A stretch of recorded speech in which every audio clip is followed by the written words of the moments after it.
오늘 아침에는 저희가 시편 11편에 있는 말씀을 함께 읽겠습니다.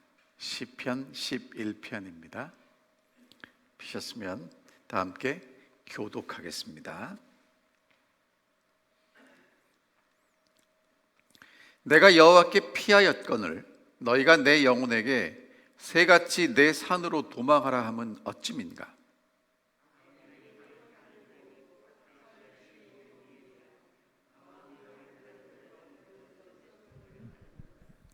터가 무너지면 의인이 무엇을 하랴.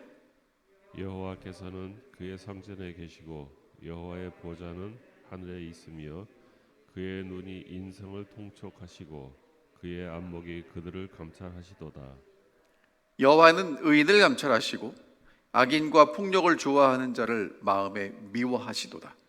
악인에게 그물을 던지시리니 불과 유황과 태우는 바람이 그들의 잔의 소득이 되리로다. 여호와는 7절 같이 읽습니다. 여호와는 의로우사 의로운 일을 좋아하시나니 정직한 자는 그의 얼굴을 배우리라. 아멘. 시편 11편은 다윗이 지은 시입니다. 다윗의 경험에서 우러나온 시가 시편 11편인데요 3절에 보면 굉장히 중요한 질문을 하고 있어요. 터가 무너지면 의인이 어찌할꼬? 이 질문에 대한 대답을 찾고 있습니다. 이제 1절부터 3절까지 보면 지금 다윗에 대해서 주변에 있는 사람들이 말하고 있는 내용이 들려요. 그리고 4절부터 7절을 보면 다윗이 하나님께 대한 그의 믿음을 고백하고 있습니다.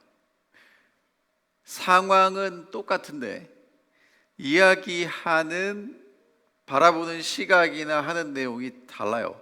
한쪽에는 불안하고 한쪽에는 평안합니다. 한쪽에는 불신의 소리고 한쪽에는 믿음의 소리가 있어요. 똑같은 상황인데 다르게 이야기한다는 거죠. 자, 그럼 이제 1절부터 좀 보겠습니다.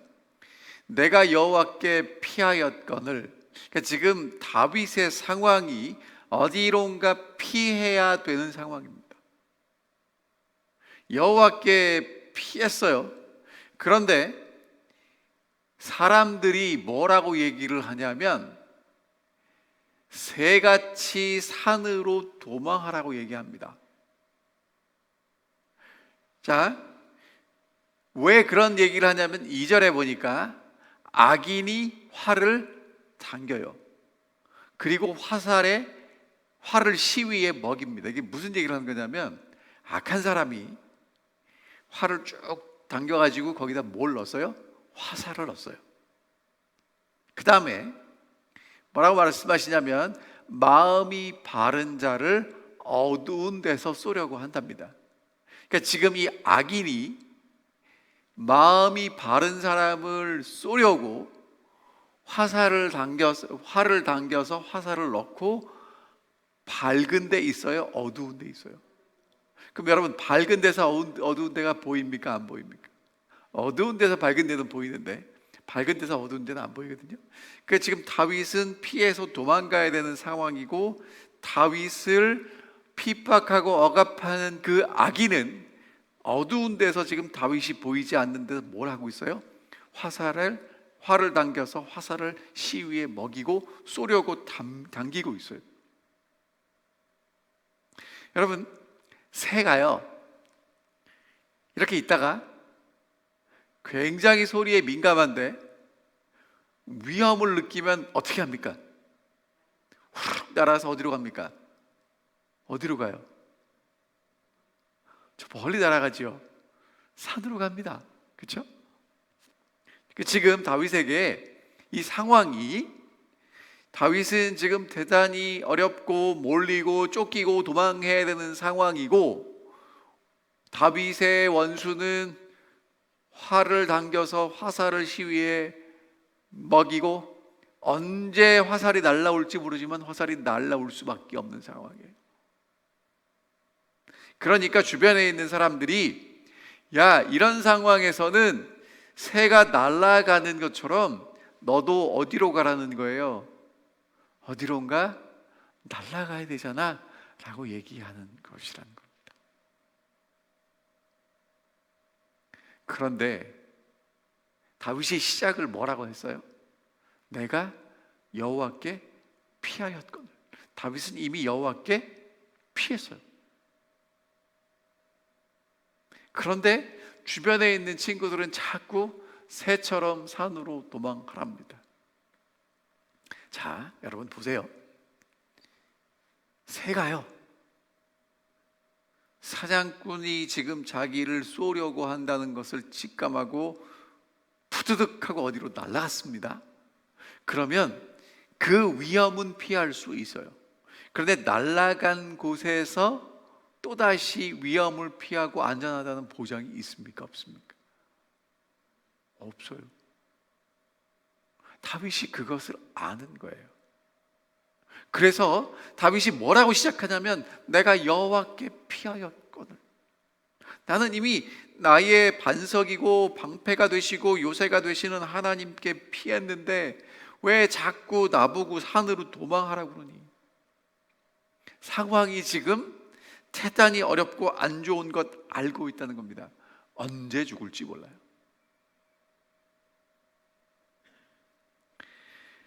그런데 여러분, 지금 다윗은 악인과 의인을 구별하는데 그 의인이 2절에 어떤 사람으로 묘사가 되어 있냐면 마음이 바른 자예요.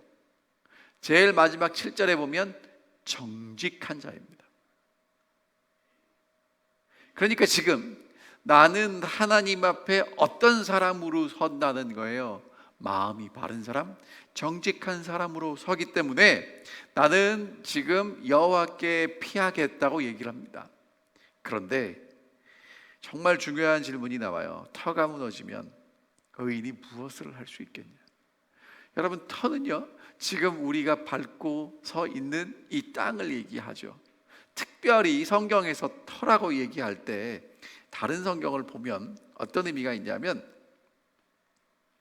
우리 사회를 지탱하는 질서,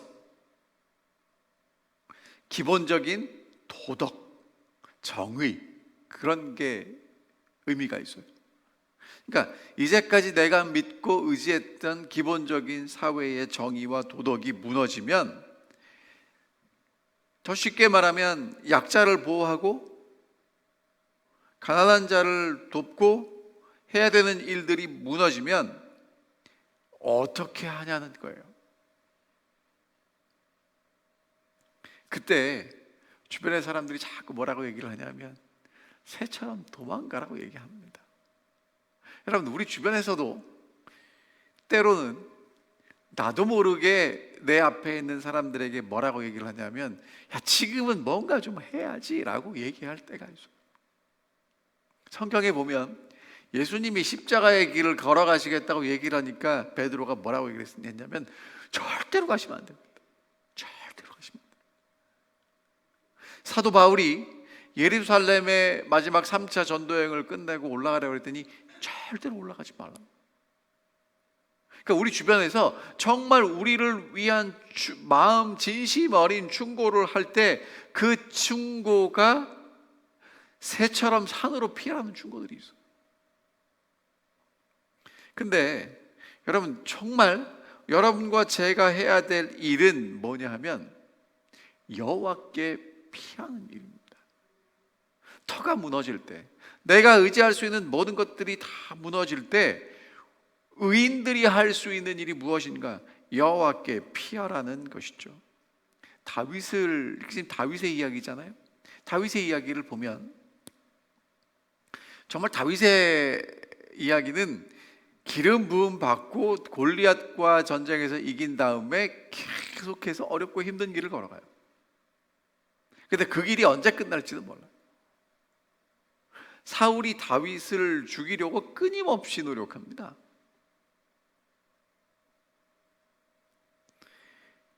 그때 다윗이 하나님을 의지하고 있을 때는 하나님이 어떻게든 다윗을 살리고 보살피십니다.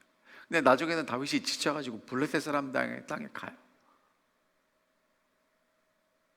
그때는 정말 다윗이 위태위태하고 흔들리는 걸 볼 수 있어요.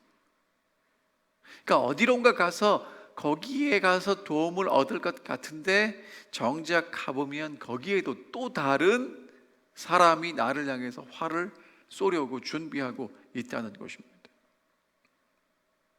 자, 그럼 여기서 우리가 한 가지 좀 생각할 게 있어요. 그럼 오늘 우리는 아무것도 하지 말고 하나님만 믿고 가만히 있어야 되느냐?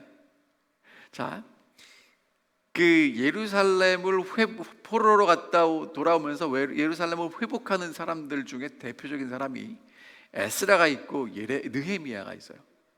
근데 에스라는요, 왕의 도움을 받아서 성전을 회복하기 위해서 돌아올 때 왕이 내가 군대 보내줄까 그랬더니 군대 필요 없다는 거예요. 왜? 하나님이 우리를 지키실 것이기 때문에 필요 없다고 왕의 도움을 거절합니다. 근데 느헤미야는 반대로 왕 앞에서 기도하고 왕에게 다 도와달라고 그래요. 그럼 여러분, 누가 진짜 믿음 있는 사람입니까? 도움을 거절한 사람입니까? 도와달라고 요구한 사람입니까? 우리는 거절한 사람이 믿음 있는 것처럼 보이는데, 여러분 성경에 보면 에스라도 그렇고 느헤미야도 그렇고 다 하나님을 위해서 충성하는 하나님의 믿음의 사람들이에요. 그러니까 도움이 필요할 때가 있고 도움이 거절할 때가 있는 거예요. 근데 이 사람들이 도움을 거절한 이유도 하나님을 신뢰했기 때문이고 도움을 요청한 이유도 하나님을 신뢰했기 때문에 그렇습니다.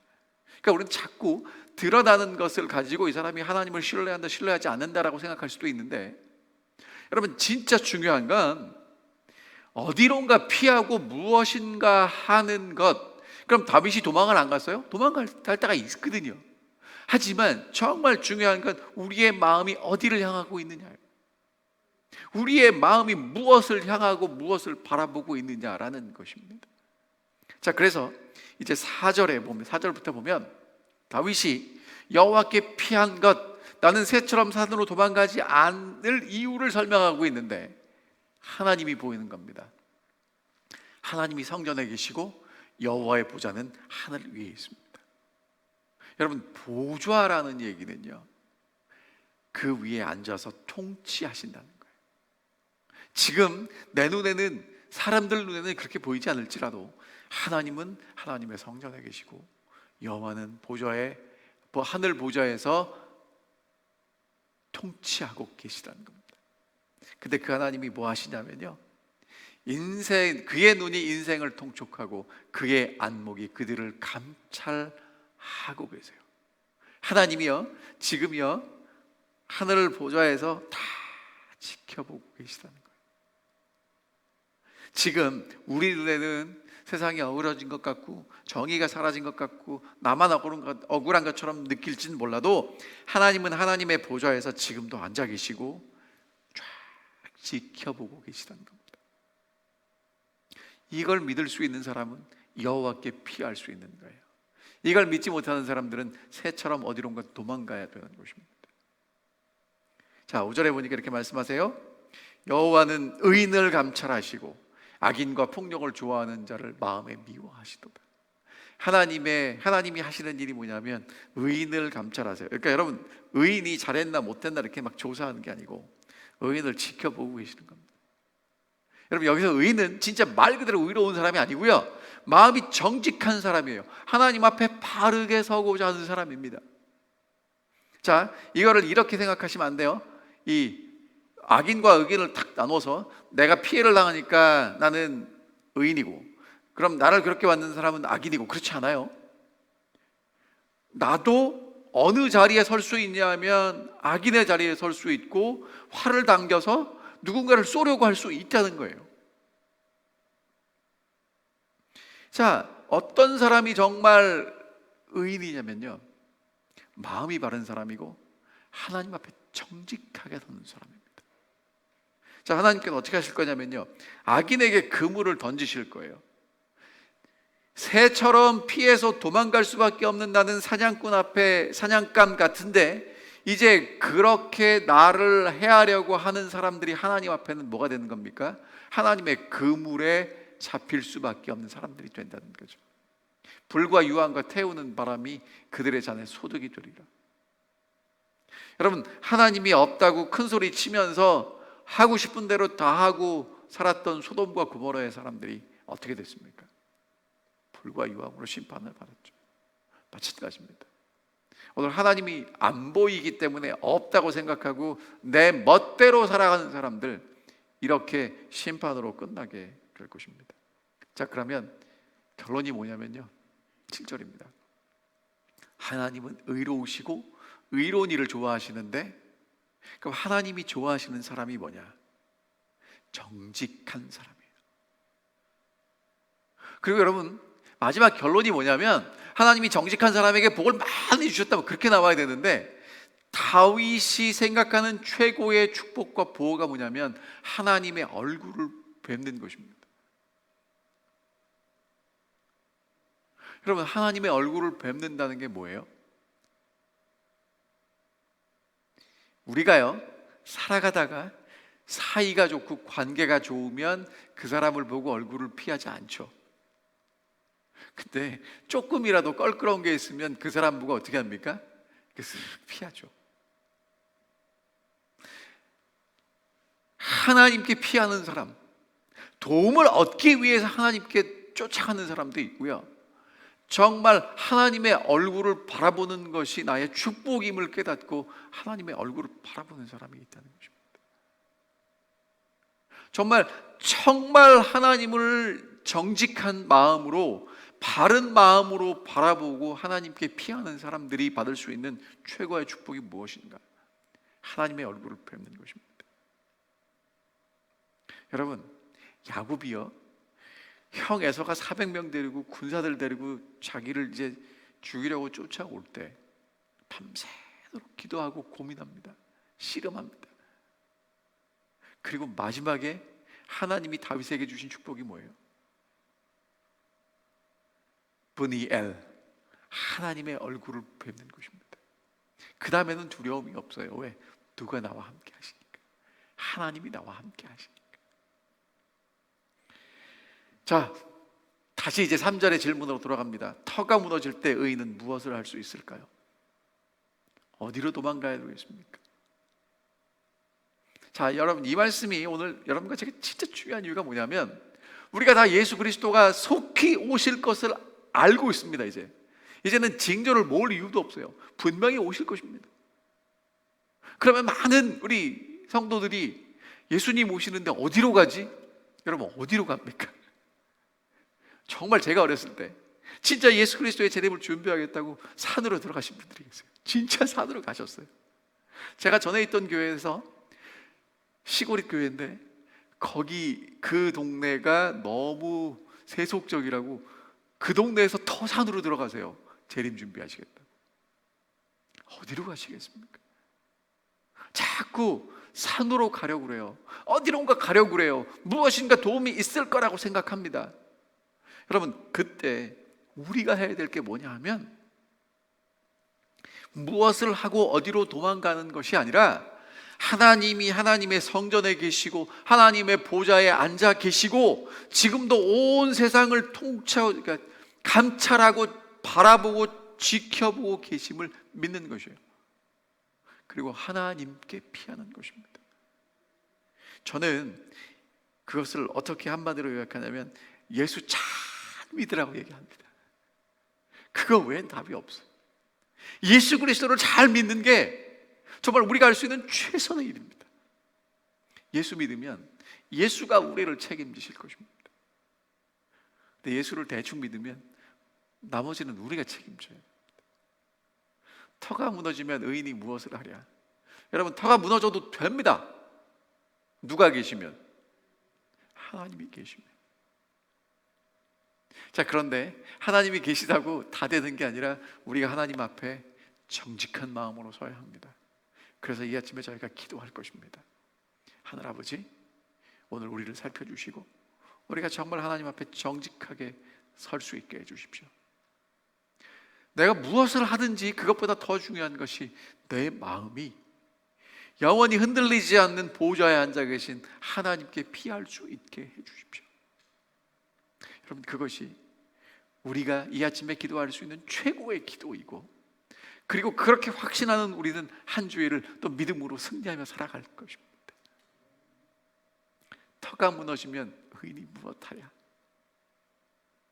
터가 무너져도 우리의 터가 되시는 예수 그리스도가 계시기에 정말 든든하게, 우리가 히브리서 공부하는 것처럼 은혜의 보좌 앞에 은혜를 얻기 위해서 당당하게 담대하게 나갈 수 있는 우리 성도님들 되시기를 간절히 바랍니다. 기도하겠습니다. 하늘에 계신 아버지, 오늘 이 아침에 저희가 주님 앞에 나올 수 있도록 도와주시고, 다시 한번 하나님의 말씀을 통해서 우리가 무엇을 의지하고 살아가야 될지 보여주셔서 참 감사합니다. 상황이 어렵고 힘들고 괴로울 때 자꾸 주변에 있는 사람들이, 특별히 내가 신뢰하고 의지하는 사람들이 새처럼 산으로 도망가라고 합니다. 정말 그 얘기가 맞는 것 같습니다. 왜냐하면 우리도 다윗처럼 처한 상황이 너무 힘들고 어렵기 때문에 그렇습니다. 하늘 아버지, 그러나 저희들에게 정말 우리의 영원한 터가 되시는 하나님을 바라보게 도와주시고, 하나님이 지금도 보좌에 앉아서 통치하고 계심을, 감찰하고 계심을 믿게 하여 주시옵소서. 하나님께서 이제 하나님의 시간에 하나님의 뜻을 이루실 것을 저희가 믿사오니, 정말 정직하게 하나님 앞에 서서 정말 우리를 바라보시는 하나님을 바라볼 수 있는 믿음의 눈을 허락하여 주시옵시고, 이 아침에 기도할 때 우리가 정말 하나님의 보좌 앞에 은혜를 얻기 위하여 나아갈 수 있도록 인도하여 주시옵소서. 주님, 갈급한 마음으로 주님을 찾는 우리를 지금도 바라보고 계시고 지켜주시고 보호해 주셔서 정말 감사합니다. 오늘도 그 하나님과 함께 하루를 동행하며 믿음으로 승리할 수 있는 우리 모두가 될 수 있도록 인도해 주시옵기를 사랑 많으신 예수 그리스도의 이름으로 간절히 기도하옵나이다. 아멘.